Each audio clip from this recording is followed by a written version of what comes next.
Hey ho, today I'm going to start off with sharing a new coffee that I bought, okay, because I'm all about coffee. So this is Counterculture Coffee, which I got at Bread First here in Washington, D.C. And this is a brand of coffee that's been around since 1995. The package says, since 1995, Counterculture has relentlessly pursued coffee perfection through a dedication to real environmental, social, and fiscal sustainability. It smells good. Okay, so this is graham cracker molasses, and it says soft. I don't know what that means. It also says it's medium dark roast. So they only had the whole bean there, but they ground it for me. So I'm super excited. So I'm going to tell you if I like it. And if you like coffee, come along with me because I buy a lot and I share a lot and I love to drink coffee. So let's have a cup. I don't have a cup right now because I drank it all. But let's talk about what happens to a business and a business owner as they age, okay? So I really want to share just one point. If you have a business, I want to encourage you to design that business today for how you want to run it in 10 and 20 years. The reason this is important is because you're going to get older. And I'm only talking to people who want to run a business. I'm not talking to people who just want to make money and get on TikTok and dance and make advertising revenue. I'm talking to people who actually have a business, right? You have a business bank account, you have a tax ID number, you track your income, and you are routinely trying to make a profit, okay? If you have a business like that, it doesn't matter how old you are. What you need to do is run that business today so it can thrive today, but also lay the groundwork for thriving in the future. This is really important because what I see a lot of entrepreneurs do is they start the business they love today. And it has certain components associated with it. You might be making a product, offering a service. It may require you to travel a lot. It may require you not to travel a lot. But whatever you're doing today is convenient for you today. But if you want to have a business 25 years from now, like me, I've had a business for 26 years, you need to plan it not just for today, but for the future. So here's a couple of tips to help you do that. Number one, think about your physical health, your physical constitution, and how you like to move throughout the day. This is really important because that's kind of the core of who you are. The external things will change, like you may stop exercising or you may exercise more. You may learn how to do something else to improve your fitness level and so forth.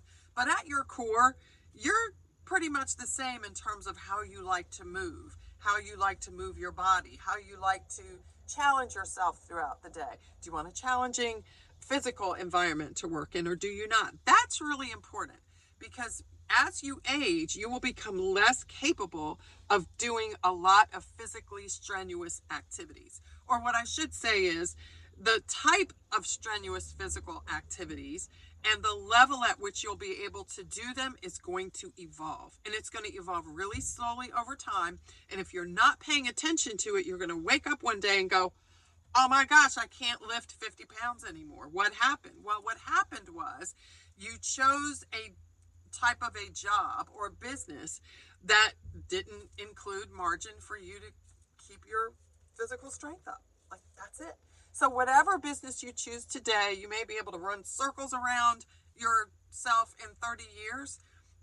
But if you want to have the business in 30 years, you need to build that in. You need to bake in that evolution in the business. So be aware of that. The second thing that's really important to remember is that your business should serve as a social vehicle to help you improve your life. As we age, we tend to build walls around ourselves. Like, I've seen so many YouTube videos where people say things like, I don't have any friends anymore. It's too much trouble. It's too much drama. Well, you know what? There are certain people in our lives who we probably do need to detach relationships with, but there is no reason to detach all relationships and declare them all crappy because a few of them aren't working out. And as you age, you want to maybe not expand your social circle so much in terms of numbers, but you want to be able to leave yourself open to developing new relationships, because as we age, scientists have shown this, like this is verifiable, that one of the things that causes us to age faster and in a less enjoyable way is that we lose our social circle. As we age, our friends, they start to die, or they start to get sick. They become immobile. They can't do the things they used to do with us. So we have less time that we invest in our friends. Well, as your friends become immobile or separate themselves, I've seen that too. Like some of my friends have just decided they don't want to be friends anymore. It's not personal. It's how they're aging. It's how they're choosing to age. And I have to accept that. But as you do that, and as they're doing that, it's all personal choice, no judgment here. But the bottom line is that if we don't maintain social circles, our environment is going to shrink. And what do you think that's going to do to your life? So plan a business, or take the business you have now and massage it so that it provides you with social outlets. So you can host events in your business. You can go to the events that are hosted by other people. You can go to events and social occurrences that your customers invite you to go to. If you have taken up a new hobby of, I don't know, knitting or coffee loving or whatever, go on a website like Eventbrite or Meetup and find out where the pockets of people are in your area who are connecting around the things that you love to do, so that you can maintain your social awareness and the challenging aspects of maintaining social relationships. Like that's going to help you maintain your ability to handle the challenges of life. And they don't stop just because we get older. Like we should become more savvy at handling them. And honestly, it doesn't make sense to me to ditch all relationships because they're hard. Like life is hard. Don't ditch life. Like figure out how to make it easier for yourself or more enjoyable for yourself, whatever that means for you, because it's different for everyone. And make sure that you develop and maintain and put in the effort and the energy to nurture social relationships, because like is it more fun to just watch Netflix for 6 hours than it is to visit friends and like do things that you love in community with other people? If it is, no problem. Do you? But I think it's clear that if we don't make the effort to maintain social relationships, they will all fall off and we will be more and more alone, more and more isolated. And the Surgeon General not too long ago declared that there was a loneliness pandemic in the United States and maybe around the world. Like, I don't want to be a part of that. Okay. So for myself personally, I do things, but I also leverage the details of my business to allow myself to do that.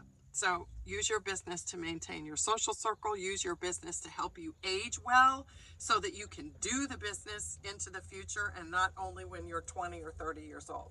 And the third thing I want to share with you is to make sure that you have a plan to close down your business. Like, so it's not a big, huge surprise to people one day when all of a sudden you decide you don't want to do it anymore, or you're not here anymore, because none of us is going to be here forever.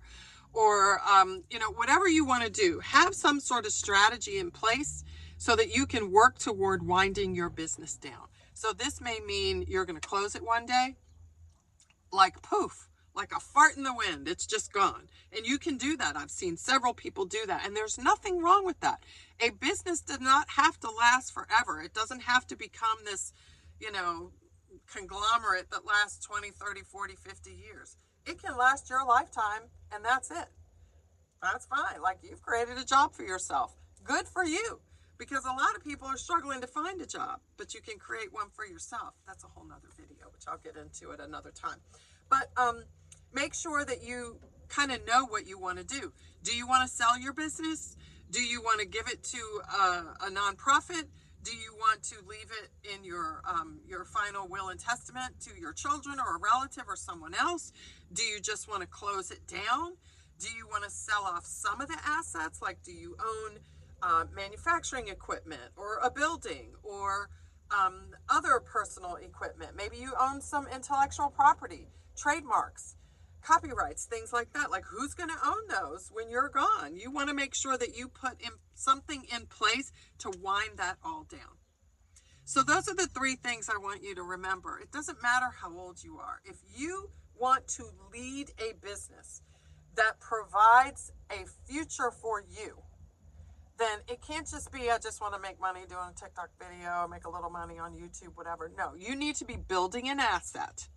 And if you are the leader of that asset, you need to continue to build yourself. Okay? So just to wrap up the three things I want to share with you. Number one, make sure that you have built a business that can sustain you and that you can sustain into the future. Number two, build a business that you can leverage for social outlets for yourself personally and professionally. And build a business that you have a plan in place for what's going to happen when you either can't do it anymore or don't want to do it anymore. Is this helpful to you? I hope it is. Leave your comments and questions and so forth below, and I'll see you next time.